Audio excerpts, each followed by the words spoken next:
We don't die from old age. We die from inactivity. Me? I can't die. It would ruin my image. I wish I'd have said that. Well, I just did say that, but originally it was said by the Godfather of American fitness, Jack LaLanne.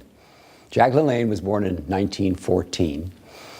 In the era when doctors said that lifting weights or extensive exercise would cause a heart attack, it would cause women to turn into men, it would cause no sex drive, athletes would become muscle bound. In other words, don't touch a weight, don't touch an exercise, don't do a push-up.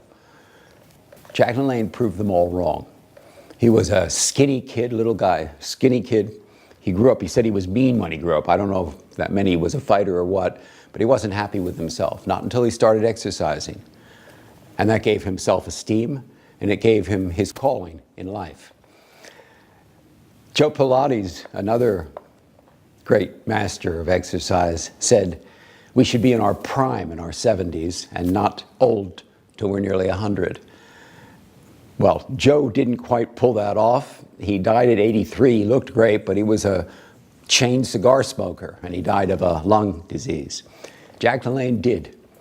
At 70 years old, and I'm going to read from my own book, which is called Real Strength Now, and I feature a lot of the old masters in this book.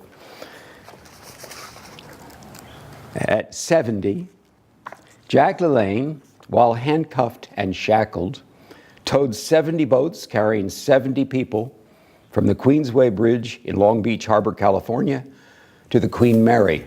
Now that's a distance of about 1.5 miles. I watched him do it in a video.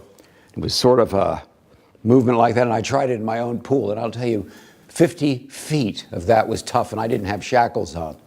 So Jack was in pretty good shape at 70. Other things he did, and I'll read again from my book so I don't miss him. At 45, he did 1,000 pull-ups, 1,000, and 1,000 jumping jacks in 1 hour and 22 minutes. So Jack LaLanne actually walked what he talked. His training was intense, usually lasted about 1.5 hours or 2 hours a day. He did sometimes 20 sets of exercises for one group of muscles with a 10-second break. So he was into cardiovascular fitness, heart and circulation, while training with weights. I was curious as to what he said about breathing. I couldn't find anything direct, but I watched him breathe in a couple of tapes. And his breath during training, as it became more intense, was in the nose, out the mouth, out with the toxins. And then the other things I was able to watch, and I remember these from the 1950s, when my mother used to have his TV show on, which was a very watered down form of his real exercise. And it featured him singing, "Row, row, row your boat gently down the stream," as he did the chest expansion. I don't know if my mother sang along, but she might have. And he had a good voice.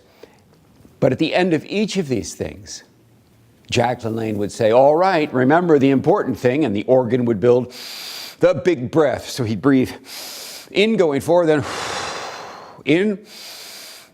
What is that? It's a big diaphragmatic breath. So Jack LaLanne never took breathing for granted. He used his diaphragm, he used his whole chest, and he lived to be 96 years old.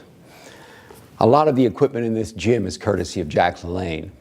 I have a leg extension for the quadricep muscles, a pull-down machine for my back. Jack LaLanne invented those machines, along with a number of other machines. And he's rightfully called the Godfather of American fitness.